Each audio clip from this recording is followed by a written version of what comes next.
Après la pluie vient le beau temps. Ce célèbre adage n'a pas de sens ce matin dans la commune d'Atekoubé.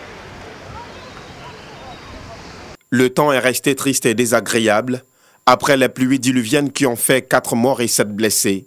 Difficile de se frayer un chemin sur les principales voies du quartier Mosikro, là où sont morts 4 enfants ce matin. Sur la scène du drame, Swalio Fofana, conseiller municipal, revient sur les faits.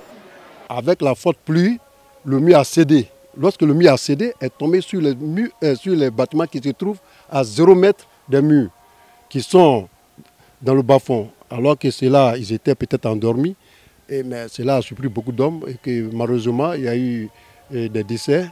Face à la récurrence des éboulements dans la commune, et particulièrement après des pluies torrentielles, Swalio Fofana lance un appel à ses administrés.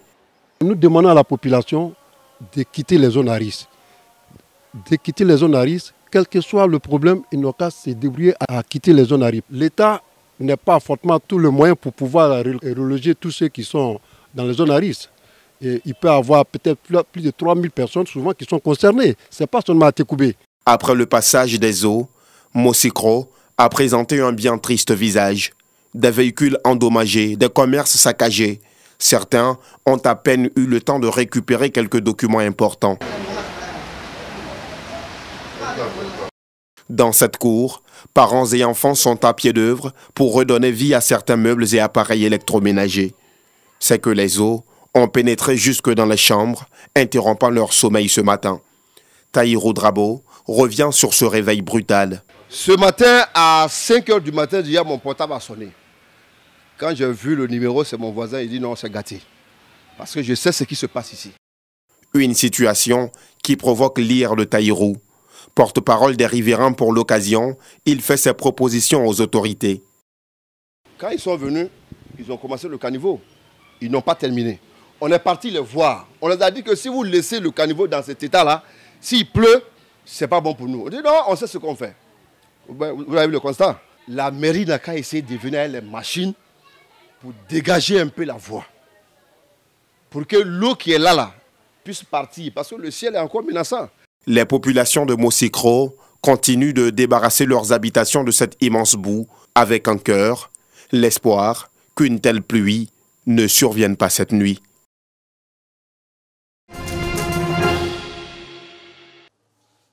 À travers cette remise de chèques aux différents chefs d'établissement, l'ambassadeur de la République populaire de Chine offre ainsi des bourses à 125 élèves issus de 10 établissements scolaires publics et privés.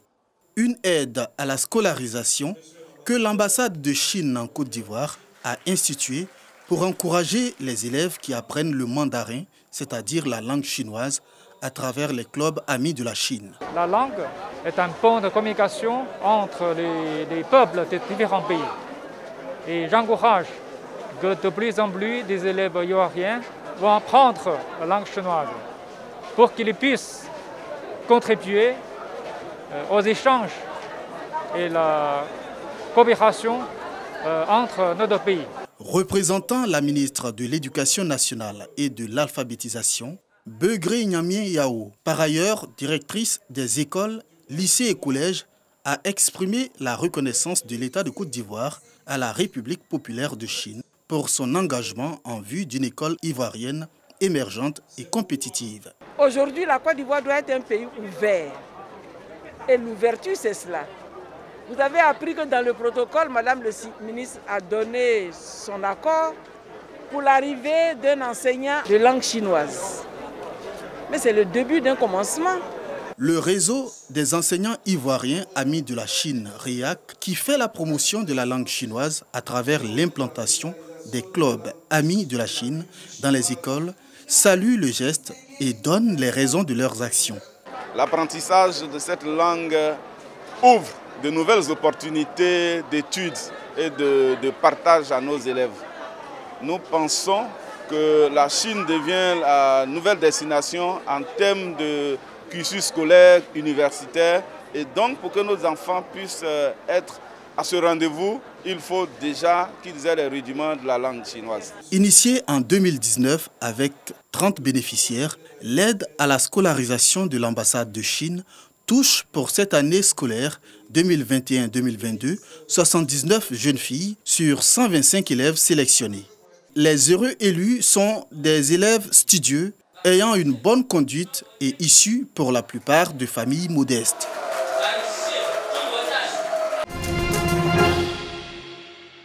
Le foyer des jeunes de la commune de Koumassi refuse du monde. Au programme, la cérémonie de récompense des meilleurs bacheliers issus des différentes écoles de la commune. L'initiative de la mairie vise à récompenser plus de 120 élèves ayant obtenu au baccalauréat dernier les mentions assez bien et bien. Le maire a décidé de les récompenser pour que ce soit un exemple d'excellence pour les autres élèves. Non seulement pour les autres élèves, mais pratiquement aussi pour les communes qui n'ont pas encore initié ce genre de choses. Donc c'est l'encouragement au travail, donner aux enfants la culture du mérite, donner aux enfants la culture du travail bien fait. Pour le représentant de Cissé Ibrahima Bakongo, maire de la commune et par ailleurs parrain de la cérémonie, l'excellence est désormais une priorité dans cette commune en pleine transformation. D'où cet appel à l'endroit des parents d'élèves et des enseignants. La maison, c'est l'éducation de base. Ce qu'on donne à l'école participe de notre éducation. Et je disais dans mon intervention que c'est à la maison qu'on apprend à dire bonjour. C'est à la maison qu'on apprend à dire pardon. C'est à la maison qu'on apprend à être honnête. Donc le travail des parents, il est très important. Et il faut travailler en collaboration avec les enseignants pour que le résultat soit bon. Les bacheliers ayant obtenu la mention assez bien repartent chacun avec une carte de bus valable pendant 1 an, une tablette et un diplôme de mérite. Pour les bacheliers avec la mention bien, c'est un ordinateur et un diplôme de mérite. J'ai eu 307 points, ce qui équivaut à la mention bien. Pendant tous ces mois, nous avons fait que bosser, travailler, répondre les exercices qu'on nous donnait à la maison, étudier, rien que le travail. J'ai eu 248 points. J'ai bossé dur. Parce qu'on faisait des cours de préparation et lorsqu'on finissait, je revenais à la maison. Lorsque j'ai fini de me laver net, je m'en vais étudier encore. J'ai eu 296 points. Vraiment, ça n'a pas été facile parce qu'on a bossé. On a vraiment bossé. Parfois, on faisait des jours où on dormait tard dans la nuit parce qu'on était en train d'étudier. Vraiment, c'était pas facile.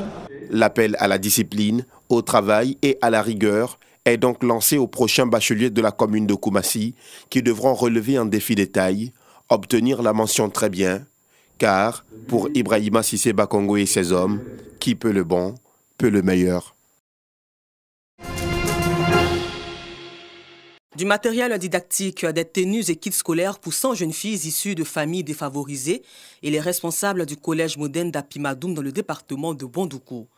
Une initiative du RIDEF, Réseau Ivoirien pour la défense des droits de l'enfant et de la femme. Objectif, encourager la scolarisation de la jeune fille. Nous avons un programme dédié à la scolarisation, au maintien et à l'achèvement de la vie à l'école. Et c'est dans ce cadre de ce programme-là que nous avons décidé de commencer nos activités à Apimadoum en venant donner 100 kits scolaires aux jeunes filles du lycée et de l'école primaire. C'est un début d'action que nous allons mener dans cette sous-préfecture. Un geste de grande portée qui est fort apprécié par les autorités présentes, les bénéficiaires et les responsables de cet établissement. À travers les kits scolaires qu'elle nous amène, elle ouvre grandement la porte du savoir de nos élèves. C'est une première dans la sous-préfecture d'Apimadoum. C'est pourquoi les parents d'élèves, les élèves et nous-mêmes enseignants, nous vous disons infiniment merci. En cette rentrée scolaire, vous venez les bras chargés pour réduire les souffrances de nos parents. Que Dieu vous comble de toute sa grâce. Vous portez une attention particulière à l'avenir et au bien-être de nos femmes et de nos enfants. Témoignez toute ma gratitude. Ce geste qui nous va droit au cœur. Le RIDEF, Réseau Ivoirien pour la défense des droits de l'enfant et de la femme, fait de l'éducation et la lutte contre les violences basées sur le genre son principal combat. La valeur de ces dons est de 2 millions de francs CFA.